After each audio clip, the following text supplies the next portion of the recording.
Hey guys, my name is David Green and welcome back to episode 15 of Supernatural Archives, a show where I tell you scary stories for fun. Today we'll be bringing to you another original story, one that I had a lot of fun with, The Whispering Mimic. So without further ado, sit back, relax, cut the lights, and lock the doors, cause it's story time.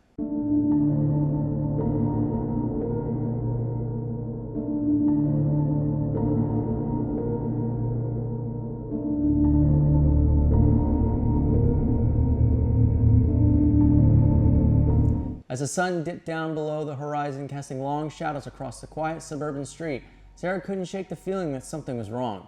She glanced around the dimly lit living room, familiar furniture casting eerie silhouettes against the walls. But it wasn't the darkness that was unsettling her. It was the person sitting across from her on the couch. "Andy, are you okay?" Sarah asked, her voice wavering with concern. Andy smiled, but it didn't reach his eyes. "Of course. Why wouldn't I be?" Sarah hesitated, trying to put her unease into words. "You've been acting strange lately. It's like you're different." Andy's smile faltered for a moment before he chuckled. "You worried too much, Sarah. Everything's fine." But everything wasn't fine.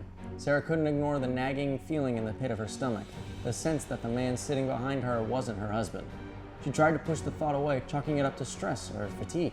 But the more she watched Andy, the more certain she became that something was terribly wrong. Over the following days, Sarah noticed more oddities in Andy's behavior.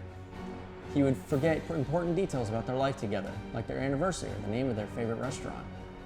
He started spending more time locked away in his study, his phone buzzing with messages at all hours of the night. And then there were the subtle physical changes. Subtle, but increasingly pronounced. His eyes seemed to shimmer with an otherworldly light, and his skin took on an unnatural pale color.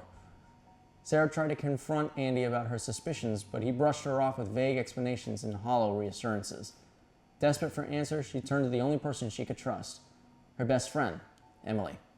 "It sounds crazy, I know," Sarah confessed over a steaming cup of coffee, "but I swear, Andy's not himself. It's like he's been replaced by something else."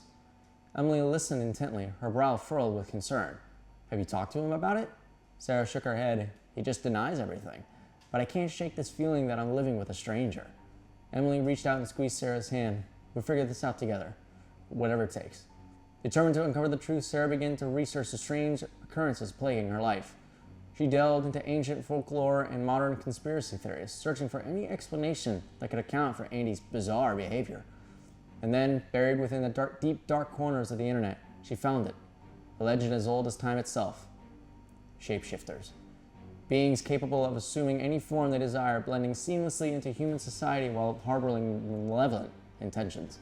Sarah's blood ran cold as she read accounts of shapeshifters luring unsuspecting victims into their grasp, feasting upon their emotions until there was nothing left but an empty husk. Terrified but resolute, Sarah knew exactly what she needed to do. She couldn't allow whatever had taken her husband's place to continue this charade, not if it meant putting herself in harm's way. Armed with the newfound knowledge and a sense of grim determination, she prepared to confront the creature masquerading as Andy. But as she crept through the silent house, her heart pounding in her chest, Sarah couldn't shake the feeling that she was walking into a trap. Every shadow seemed to conceal unseen horrors, and every creak of the floorboards echoed like a death knell. Finally, she reached the door to Andy's study, her hand trembling as she turned the handle. What she found inside made her blood run cold. Andy, or whatever wore his likeliness, stood in the corner of the room, his eyes gleaming with a malevolent light. His true form was a grotesque mockery of humanity, all sharp angles and twisted limbs. And in his hand, he held a shimmering blade, its edge glinting in the dim light. "Sarah," he hissed, his voice a sickening parody of her husband's. "I knew you would come." Sarah staggered backward, her mind reeling with horror. "What are you?" The creature laughed, a cold, joyless sound that sent shivers down Sarah's spine. "I'm everything you fear and more. And now you belong to me." With a sudden burst of speed, the creature lunged forward, the blade slicing through the air with deadly precision. Sarah tried to scream, but her voice caught in her throat as the world spun into darkness. When she awoke, it was to the sound of distant sirens and the smell of blood. The creature was gone, leaving behind only the shattered remains of the life Sarah had once known. As she lay there, broken and alone, Sarah realized the true horror of the situation. The thing that had taken her husband wasn't just a monster. It was a predator, lurking in the shadows, waiting to strike when least expected. And now it had claimed its final victim. And that's it for today. I got inspired by this from a movie I watched recently. I wanted to do my own take on it. If you guys have a suggestion for our next video, please leave it down in the comments and we'll see what we can do. But for now, thank you guys so much for watching, and I'll see you next time.